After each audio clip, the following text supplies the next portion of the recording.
দেখো আমি খুব সুন্দর করে রেডি হয়ে গেছি। এইখানে একটা মন্দিরে যাব। আজকে কোনো গোপালের ভিডিও নয়, আমি আজকে তোমাদেরকে শেয়ার করব। এখানে একটা মন্দির আছে, খুব সুন্দর মন্দিরটা, সেখানকার ভিডিও তোমরা দেখো, ঠিক আছে? কেমন লাগে বলো। আমার তো খুব ভালো লাগে, আমি প্রায় দিনই যাই। কাল সোমবার ছিল, যেতে পারিনি, আজকে আমি যাচ্ছি, ঠিক আছে? আমি সেখানে গিয়ে তোমাদেরকে ভিডিও দেখাবো, সেখানে ঠাকুরদেরকে তোমাকে দেখাবো। তোমাদের কেমন লাগে প্লিজ কমেন্ট করে বলো। আর প্রথমেই বলে দিচ্ছি, ভিডিওটি যদি ভালো লাগে লাইক কমেন্ট শেয়ার করো প্লিজ। আর যারা নতুন ভিডিওটা দেখছো তারা সাবস্ক্রাইব করে দিও চ্যানেলটাকে আমার। চলো, আমি রেডি হয়ে পড়েছি। দেখো এখানে এই দেখো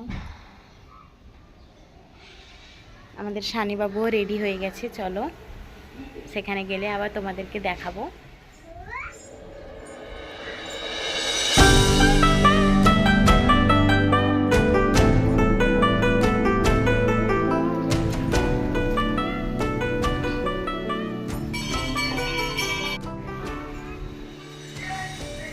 দেখো তোমরা মন্দিরটাকে,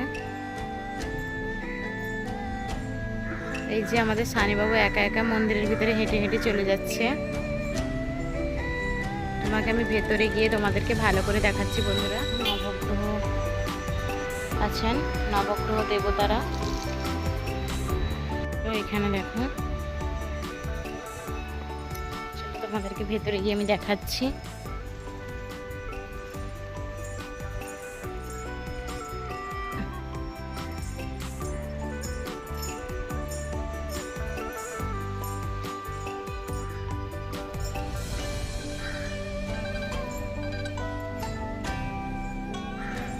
বন্ধুরা, এখানে গণেশ ঠাকুর, শিব ভগবান, আর এখানে দত্তাত্রেয় স্বামী বলা হয়।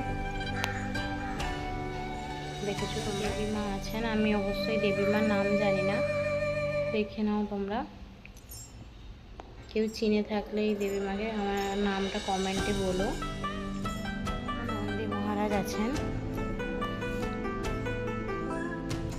নন্দী মহারাজের কানে কানে যার যার মনস্কামনা সবাই বলে দিও। দেখো এখানে শিব ভগবান, ভগবান শিবজি এখানে আছেন, গণেশজি, এই যে গণেশজি এখানে আছেন।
শানিবাবুর অবস্থা